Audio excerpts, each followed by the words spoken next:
This is the Physics 2, Lab 4 bar magnets. So the purpose of this experiment was to investigate the magnetic field produced by a permanent bar magnet and how its strength varies with distance. So the primary goal is to measure the distance dependence of the magnetic field and compare the experimental results with theoretical predictions based on the magnetic dipole model derived by Biot-Savart law. A smartphone equipped with a magnetometer sensor is used to record the magnetic field components, allowing for analysis of both on-axis and off-axis behavior, unlike a standard compass, which can be influenced by GPS corrections and signal processing. The magnetometer provides direct measurements of the magnetic field in 3 dimensions. By collecting and analyzing these measurements, the experiment aims to evaluate how the dipole model approximates the magnetic field. So some of the key physics principles that we see in this lab are magnetic dipole model. So how the bar magnet has this constant that's over the distance cubed all times. Basically, the basic unit, the unit vector of the distance from the magnet bar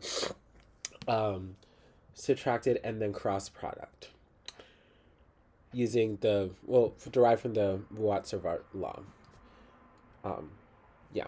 So, and then logarithmic linearization to linearize the data. You do the natural log of the magnetic field and of k times the distance and the slope n. So the magnitude, you also distance dependence of the magnetic field. So the magnitude of the magnetic field follows the power law relationship. So k times r to the n.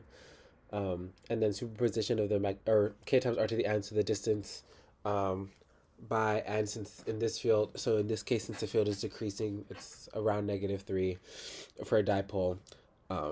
Yeah. And then superposition of magnetic fields, the field measured is not just from the magnet, so you do both the magnetic field from the magnet and from the Earth in order to get the total magnetic field. So the results these were the results that we got moving throughout. So from different distances when we were measuring, I get like different magnetic fields.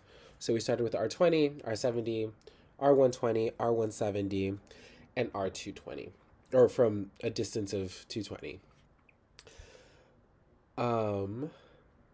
Yeah, and then all of this data was then all this data was then graphed on a graph in order to show the difference and what the slope looks like, basically. This was kind of when we did the off-axis part of the experiment, what the distance perpendicular was, and then the measurement made by the magnetic field of the Earth, and then also the distance in regards with x and y, as well as z. In terms of coding, kind of divided into 3 central parts. The first part was the magnitude of the magnetic field. The second part was basically visualizing the different directions of each magnetic field. And the last part was finalizing the visualization of each magnetic field. The result was this image. You see that there's the distance of each magnetic field place, and then also the direction and magnitude of each magnetic field. Some errors that may have happened in the experiment was the misalignment of the setup. So whether or not the phone was placed correctly, in line with the ruler, and etc. The uncertainty of the sensory location.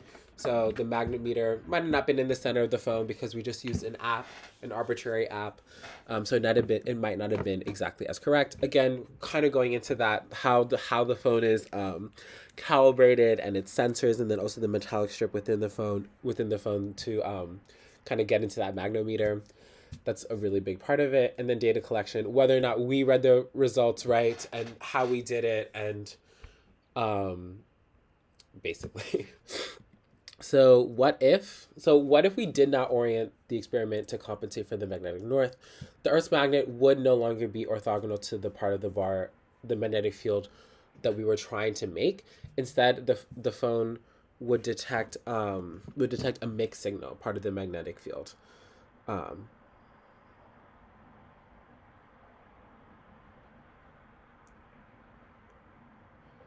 of the magnetic field, which would mean that the measured values were either too high or too low, depending on that. And yeah. And then if you stuck two identical magnets together end to end, the total magnetic moment would increase because you would effectively have a stronger dipole when you really think about it. Since the magnetic field of a dipole is proportional to the magnetic moment, when one in hand turns the other hand, you would move on that way. And that was the experiment. Thank you so much for listening.